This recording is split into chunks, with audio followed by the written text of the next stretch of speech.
messieurs, bonsoir. Voici les titres de ce journal. Le vice-président Daniel Kablan-Duncan est au Caire en Égypte. Il prend part à la première édition de la foire intra-africaine du commerce. L'événement promeut les échanges commerciaux entre les États africains.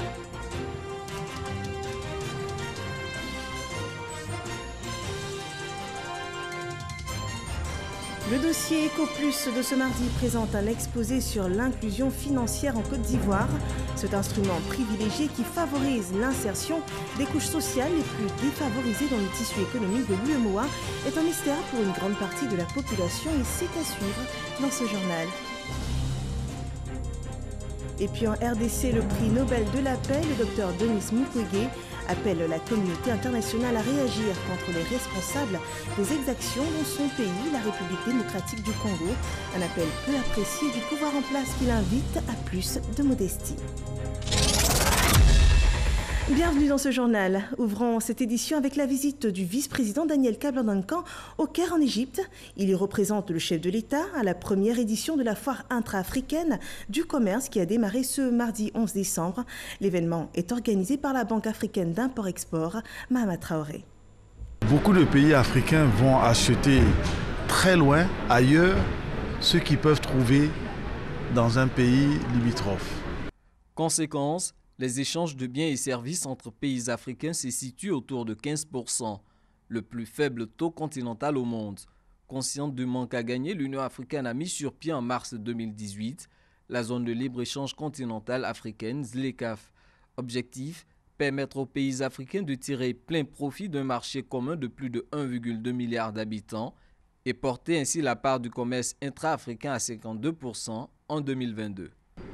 Dans un premier temps, certains pays trouveront qu'ils vont perdre des recettes douanières, etc. Mais sur le long terme, tout le monde est gagnant. Le consommateur est gagnant parce qu'il aura des produits moins chers. Il y aura un plus fort volume de commerce et les États pourront percevoir des taxes sur les valeurs ajoutées, etc. Sur ces produits. 7 pays sur les 49 signataires ont déjà ratifié l'accord de libre-échange. En attendant l'entrée en vigueur effective sur le continent, l'Union africaine et la Banque africaine d'import-export, Afreximbank, organisent en Égypte la première édition de la foire intra-africaine du commerce. Une semaine d'échange autour du thème « Transformer l'Afrique ». Le Made in Côte d'Ivoire est aussi présent à cette foire. Les exposants ivoiriens à la recherche de nouveaux débouchés pour leurs produits ont reçu le soutien du vice-président de la République, Daniel Kablan-Duncan, représentant le président Alassane Ouattara à cette foire. La Côte d'Ivoire présente beaucoup d'éléments dans les stands ici. Bien sûr, tout ce qui concerne le cacao, le café, qui est un peu, si je puis dire, traditionnel, mais aussi l'anacarde, vous avez aussi le coton. Et surtout, moi je crois que ce qui m'a frappé, c'est les différents artisans. Dans tous les secteurs, je suis certain que beaucoup de gens vont s'arrêter ici pour visiter donc ce stand. La première foire intra-africaine du commerce s'achève le 17 décembre prochain.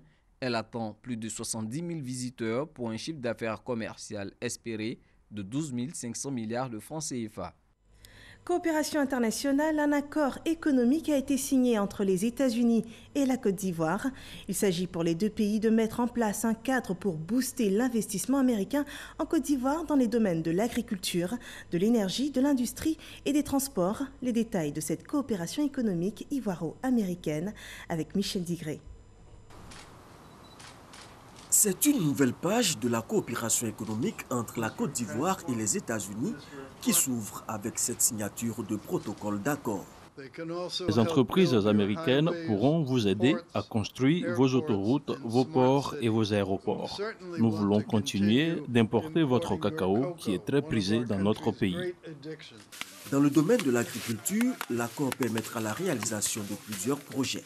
Il contribuera à améliorer sensiblement la productivité et à relever le niveau de vie des paysans. Des effets de la Convention sont aussi attendus dans les domaines du transport, de l'industrie et de l'énergie. Je reste convaincu que la mise en œuvre effective de cet accord que nous venons de signer répondra aux objectifs principaux suivants: la modernisation de l'économie ivoirienne par la création d'emplois en faveur des jeunes et des femmes et le renforcement de la présence d'entreprises américaines en Côte d'Ivoire et en Afrique de l'Ouest. Dans le domaine des transports, la mise en œuvre des projets identifiés facilitera le déplacement des biens et des personnes, mais surtout renforcera la compétitivité des entreprises, notamment des PME, qui dans le cadre des préférences tarifaires de l'AGOA visent de plus en plus le marché américain. Dans le secteur de l'énergie, le développement des projets va favoriser notre industrialisation par une transformation plus importante sur place de nos matières premières, dont le cacao, et conforter également la vocation de hub énergétique sous-régional de mon pays. Le ministre Marcela Montano a rassuré le secrétaire au commerce des États-Unis. Il a affirmé que le gouvernement ivoirien s'engage à poursuivre ces réformes pour assainir le climat des affaires et garantir les règles d'une concurrence saine et équitable. Et je vous l'annonçais en début de journal, le dossier EcoPlus de ce soir s'intéresse à l'inclusion financière, une notion peu connue des Ivoiriens. C'est un instrument privilégié qui favorise l'insertion des couches sociales les plus défavorisées dans le tissu économique de l'UEMOA. En Côte d'Ivoire, le taux d'inclusion est de 60,7%, un taux satisfaisant qui cache de nombreux défis à relever. Inclusion financière en Côte d'Ivoire, acquis et défis, un dossier de Francis Boiffaut.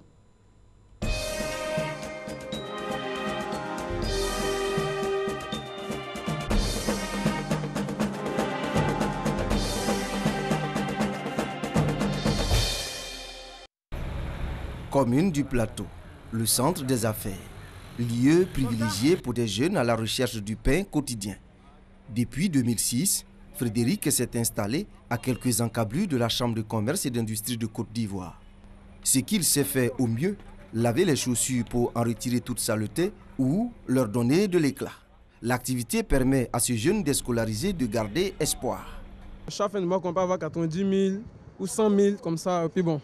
On prend un peu pour souder un peu les besoins de la famille et puis bon. Moi, mon argent comme ça, je le garde chez une femme. Là, je signe 4 là-bas quoi. Mais pourquoi choisit-il de constituer son épargne auprès d'une femme alors qu'il existe des banques et établissements financiers dans la capitale économique? Bon, je préfère garder chez la femme parce que là, avec la femme, à tout moment, je peux prendre mon argent. Mais aller à la banque, ils vont dire, bon, il faut faire tel papier, il faut faire tel papier. Bon, nous, comme ça, en tant que jeunes, nous, ça nous fatigue. Méconnaissance des avantages liés aux services financiers ou pas, Frédéric nous confie qu'il n'a pas l'intention d'ouvrir un compte bancaire. Pierre non plus. On est dans le secteur, dans le milieu informel. Donc là, on est obligé de mettre l'argent de côté. Parce que quand tu mets l'argent à la banque, quand on va pour avoir un prêt, on nous dit qu'on n'est pas autorisé à avoir un prêt. Donc tout le monde est obligé de garder son argent sur lui.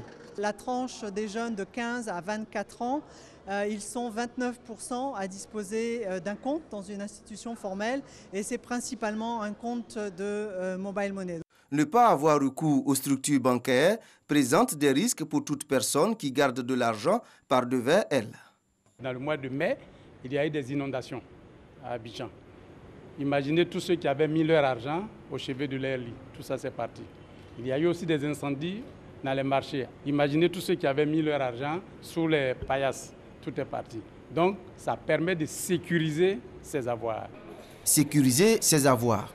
Plus de 3 260 000 personnes l'ont déjà fait. Ce qui démotive ceux qui hésitent encore, c'est le taux d'intérêt applicable sur les épargnes et les crédits. Le taux d'intérêt que les banques prélèvent lorsque on demande des prêts, c'est tellement élevé que bon, ça ne motive pas les gens à aller investir là-bas. Le taux d'intérêt sur les épargnes, ça c'est encore, c'est trop faible, c'est pas bien. Alors question, pourquoi le taux d'intérêt débiteur est-il aussi élevé pour un taux créditeur plutôt faible? Nous sommes allés à la rencontre du 3e vice-président de l'association professionnelle des banques et établissements financiers de Côte d'Ivoire, APBF, pour comprendre. Le compte épargne, c'est une réglementation de la Banque centrale, 3,5, donc jusqu'à 10 millions. Après, c'est une entente entre le client et son banquier. Après, vous avez d'autres formes d'épargne, comme les DAT. Là, c'est une discussion que vous avez en fait avec votre banquier. En fonction donc, de la durée, en fonction du montant, en fonction en fait, donc, de vos attentes, ça peut aller effectivement des 3,5 jusqu'à 6%. En Côte d'Ivoire, le moyen des crédits est à 7%. Un taux moyen qui est relativement faible, le plus faible, donc la zone UEMOA. On peut augmenter donc, le taux de rémunération des comptes épargne et des autres comptes globalement en fait, de ressources. Mais ça voudrait dire en fait que le coût de crédit aussi, si la banque veut garder sa rentabilité, si elle veut garder en fait donc son efficacité, il faut qu'elle augmente aussi donc le taux de crédit. Le troisième vice-président de l'APBF invite les populations à fréquenter les structures bancaires, soulignant les facilités offertes désormais aux clients. Aujourd'hui, vous êtes commerçant, vous êtes au marché, vous pouvez en fait virer de l'argent de votre mobile banking vers votre compte bancaire sans forcément donc vous déplacer.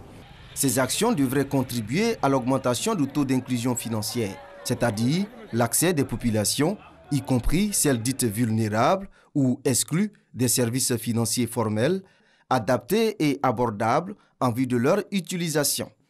Au siège national de la Banque centrale des États de l'Afrique de l'Ouest BCEAO, le directeur se félicite des résultats enregistrés ces 10 dernières années, même si de nombreux défis restent à relever.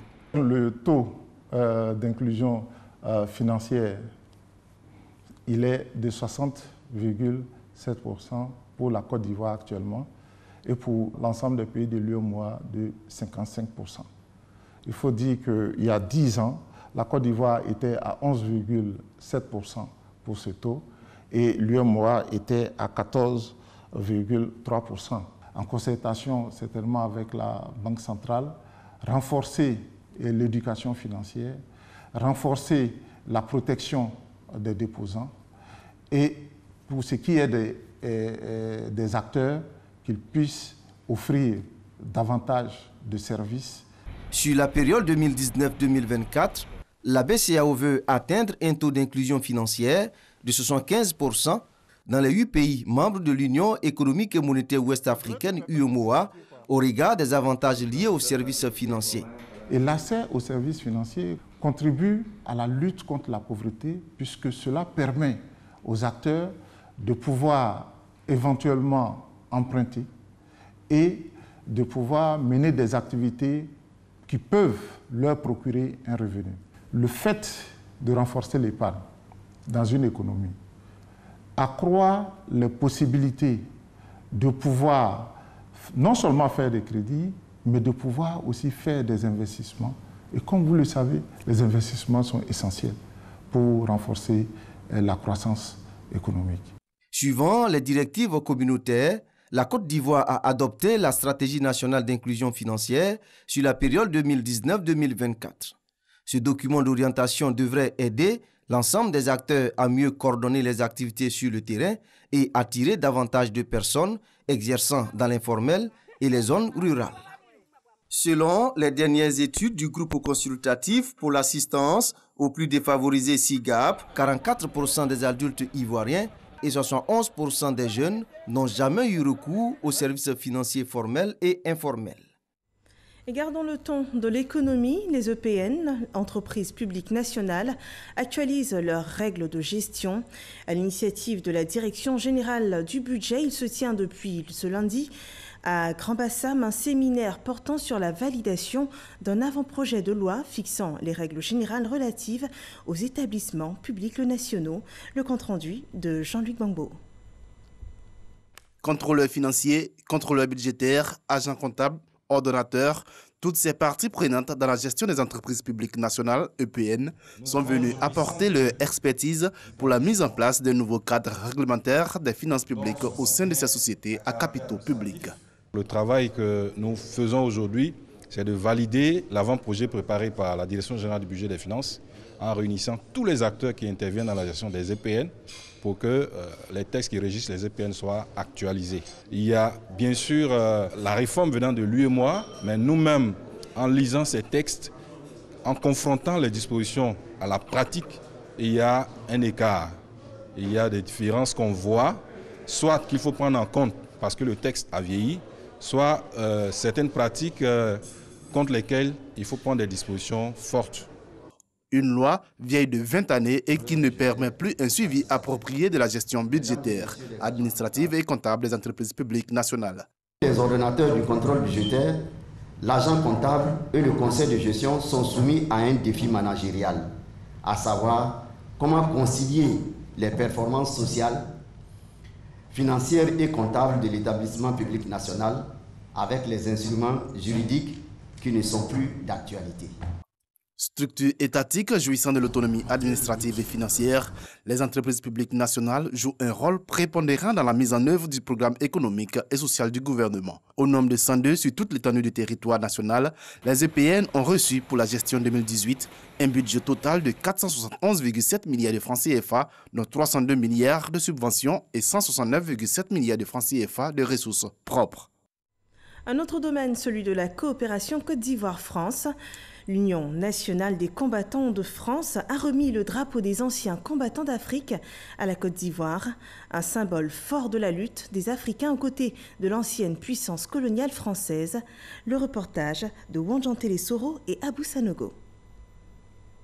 Le drapeau de l'UNC Afrique, l'Union nationale de combattants section Afrique, remis aux anciens combattants de Côte d'Ivoire. Une remise du drapeau qui participe au devoir de mémoire envers ceux qui ont vécu les épreuves de la guerre mondiale, mais aussi et surtout un exemple pour les nouvelles générations. L'adjudant Ebouti Kwame, gendarme ivoirien à la retraite représentant pour l'occasion le Bénin au départ du transfert du drapeau de l'Union nationale de combattants Afrique aux anciens combattants de Côte d'Ivoire. Après cette étape, l'ancien soldat de l'armée française, l'officier marinier à la retraite de 1960 à 1963, Moussa Sissé, a saisi le symbole de solidarité du combat de l'Afrique aux côtés de la France. Aujourd'hui, notre mission commune se situe donc dans la volonté d'entretenir notre mémoire collective afin que les jeunes générations de nos deux pays qui n'ont pas connu la guerre n'oublient jamais le sacrifice de leurs grands-pères et de leurs pères. Nous étions côte à côte sur les champs de bataille pour défendre la même cause. Le drapeau de l'UNC restera l'emblème de toutes nos armes. L'Union nationale de combattants France a honoré 12 anciens combattants ivoiriens pour leur bravoure en qualité d'acteurs des victoires de la France avec ses alliés. Ils ont reçu chacun une médaille du mérite national de l'UNC. Des éléments de nos unités ont eu des accrochages très serrés. J'ai connu un de mes anciens instructeurs à Kati, qui malheureusement est décédé. Je suis surtout heureux qu'il ait participé à cette cérémonie de son vivant. Ça doit lui rappeler beaucoup de choses qu'il n'a cessé de nous raconter. Donc je suis très heureux pour lui et c'est en même temps un témoignage pour tous les militaires ivoiriens qui ont participé à ces combats aux côtés de la France. En tant qu'Ivoirien d'abord, des sentiments de fierté aussi en tant que militaire, et notamment en ma qualité de chef d'état-major général des armées de Côte d'Ivoire, une fierté de venir célébrer ces grands hommes qui ont fait l'histoire. Après le Sénégal, le Togo et le Bénin, la Côte d'Ivoire est le 4e pays qui gardera le drapeau de l'UNC Afrique pour 3 ans. Une autre forme de collaboration, celle de la Côte d'Ivoire et de la Guinée. Les deux pays veulent se doter d'un écosystème d'identification de base fiable et unique. Il s'agit d'une plateforme de collaboration qui réunit les deux pays. Elle est appuyée par la Banque mondiale. Abdoulaye Koné. La Côte d'Ivoire et la Guinée accordent une place primordiale à l'identification de leur population. Les deux pays ont marqué leur adhésion au programme d'identité unique pour l'intégration régionale et l'inclusion à travers un atelier à Abidjan. La Côte d'Ivoire met en place un système qui est un système inclusif, un système qui ne laissera personne en rade, un système qui prendra en compte les enfants, les personnes âgées, un système qui prendra en compte les nationaux comme les non-nationaux et attribuera un numéro unique. Et même ceux qui sont de passage en Côte d'Ivoire auront un numéro unique. Comme vous l'avez constaté, c'est des éléments qui mettent ensemble des institutions différentes, qui ont des objectifs différents à la base, mais qui doivent travailler ensemble afin que l'objectif final soit atteint. Donc d'un côté, interopérabilité, de l'autre, institutionnel. Cet atelier régional de 72 heures fait suite à une première rencontre qui s'est déroulée à Conakry en octobre dernier. Pour obtenir de bien meilleurs résultats, les deux pays ont fait appel à l'expertise de la Banque mondiale. Donc cette plateforme est d'une importance stratégique pour l'Afrique de l'Ouest. La Banque mondiale a approuvé au mois de juin dernier un montant de 317 millions de dollars pour réaliser ce projet qui se déroule en 2 phases, qui va concerner d'abord la Côte d'Ivoire et la Guinée dans une première phase, le Burkina, le Bénin et un autre pays pour la prochaine phase, le Niger pour la 2e phase. Donc c'est un projet qui devrait favoriser l'intégration régionale et celle de la CEDEAO en l'occurrence. Pour la Côte d'Ivoire, l'assainissement de l'état civil passe par une identification solide et durable qui pourra favoriser l'inclusion sociale et financière. Des questions sociales, de gouvernance administrative et économique seront également débattues. Protection de l'environnement, la COP24 se tient depuis le 2 décembre dernier en Pologne. Et pour la cause du continent, les ministres africains s'y sont retrouvés pour faire le point des négociations sur le financement du projet de lutte contre les changements climatiques. Un projet soumis par les États africains dont le financement tarde à être effectif. Notre envoyé spécial en Pologne, Grace Kando. La mobilisation des ressources techniques et financières pour soutenir les projets d'atténuation et d'adaptation au changement climatique en Afrique, un sujet au cœur de la rencontre des ministres africains de l'environnement tenue en marge de la 24e conférence des parties COP24 à Katowice en Pologne. Pour rappel, lors de la COP21 à Paris en 2015, les pays développés se sont engagés à constituer un fonds de 100 milliards de dollars d'ici à 2020 pour lutter contre les changements climatiques. La réalité est qu'à ce jour, on ne peut qu'espérer que 7 milliards parce qu'il y a déjà 2 milliards que les Américains avaient promis. Et le fait qu'ils se sont retirés de l'accord de Paris, ça veut dire qu'il y a un écart de 2 milliards qu'eux, ils devaient apporter, qu'ils n'apporteront pas. Il s'agit de continuer les négociations et de continuer à faire pression diplomatiquement, mais en montrant ce que l'Afrique apporte dans la solution au changement climatique. La Côte d'Ivoire a saisi l'opportunité de cette rencontre ministérielle pour faire un plaidoyer en faveur de la ratification par les États africains de la Convention de Bamako qui interdit l'importation des déchets dangereux sur le continent. Je voudrais, au nom de son Excellence, M. Alassane Ouattara, président de la République de Côte d'Ivoire, au nom de son Excellence, M. Amadou Gon Coulibaly, Premier ministre, profiter de l'opportunité qui s'offre à moi à cette tribune pour lancer cet appel solennel en direction de tous les États africains afin d'adhérer massivement à la Convention de Bamako. La Convention de Bamako est un outil africain. C'est notre outil. C'est avec cet outil qu'ensemble, nous pourrons faire barrage au déversement illégal des déchets dangereux sur notre continent, le continent africain. La Convention de Bamako est entrée en vigueur en 1998. À ce jour, 25 États africains, dont la Côte d'Ivoire, l'ont ratifié sur la 50aine de pays que compte le continent africain. Revenons en Côte d'Ivoire où à l'Assemblée nationale, 4 projets de loi ont été adoptés en commission pour le renforcement de l'indépendance de la justice et le contrôle de la gestion publique.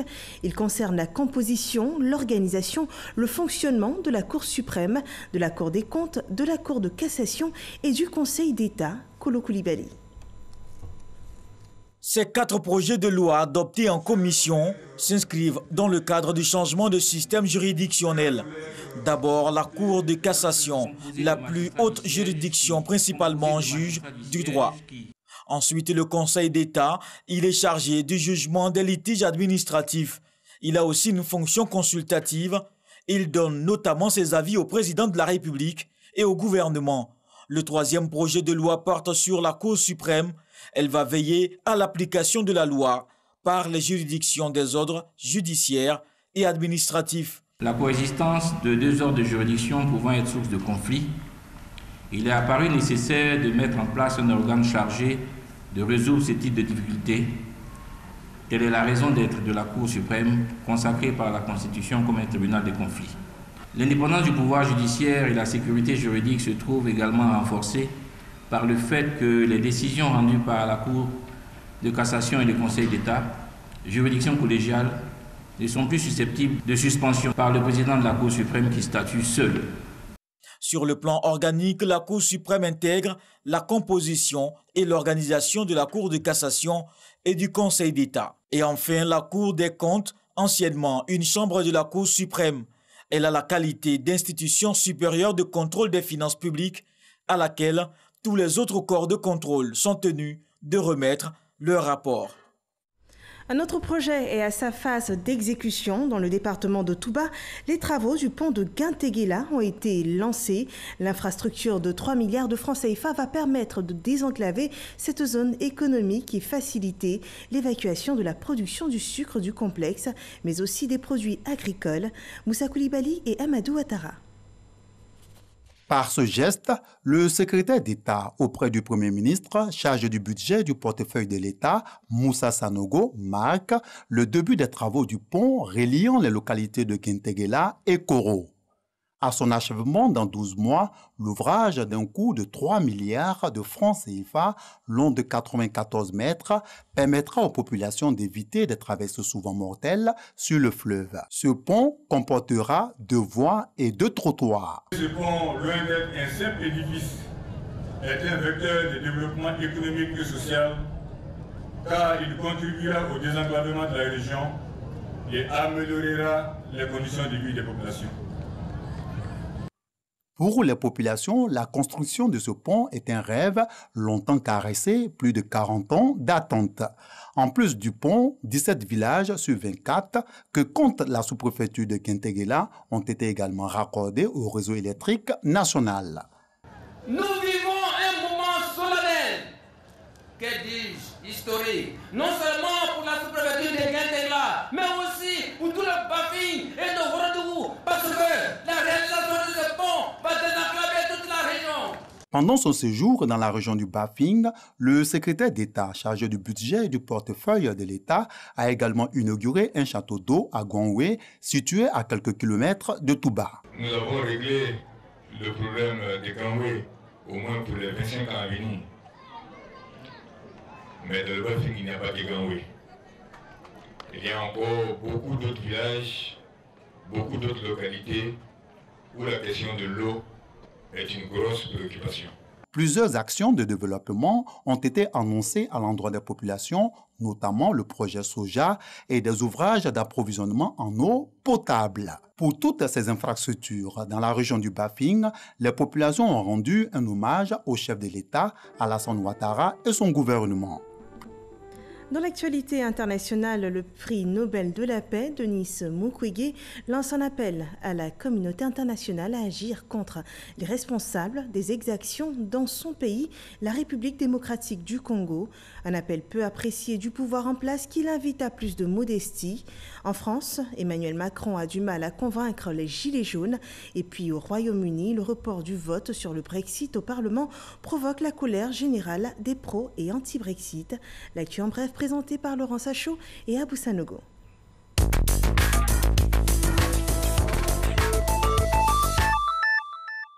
Co-lauréat du prix de la paix, le docteur Denis Mukwege a saisi l'occasion lors de cette cérémonie pour dénoncer les violences et impunités qui perdurent dans son pays depuis plus de 20 ans.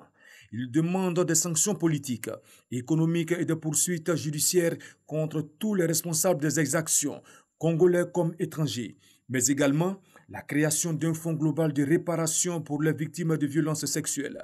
En réaction du discours de Denis Mukwege, Alain André Atundu, porte-parole de la majorité présidentielle de la République démocratique du Congo, a invité le prix Nobel à plus de modestie et à moins se mêler de la politique. Le président français Emmanuel Macron s'est adressé hier lundi à la nation française. Lors de son discours, Emmanuel Macron a tendu la main aux Gilets jaunes en annonçant des mesures fortes. Entre autres, la hausse de 100 € des salaires au niveau du SMIC dès 2019, l'exemption de la hausse de la CSG pour les retraités inférieurs à 2 000 € par mois et le retour de la défiscalisation des heures supplémentaires, des mesures qui ne rencontrent pas l'adhésion de tous. Au Royaume-Uni, Theresa May a annoncé le report du vote au Parlement sur l'accord de sortie de l'Union européenne prévu ce mardi, en raison de profondes divisions des parlementaires britanniques qui menaçaient de le voir rejeté. Un report qui met en colère les pros et les anti-Brexit. Theresa May est attendue ce mardi à Bruxelles pour rencontrer les responsables européens pour tenter d'obtenir des assurances supplémentaires sur l'accord du Brexit. Pour rappel, l'accord sur le Brexit est la solution trouvée pour éviter le retour d'une frontière physique entre la province britannique d'Irlande du Nord et la République d'Irlande. Et c'est ainsi que prend fin ce journal. Merci de votre attention. Rendez-vous demain pour une autre édition d'information. Bonne suite des programmes sur RTI 1.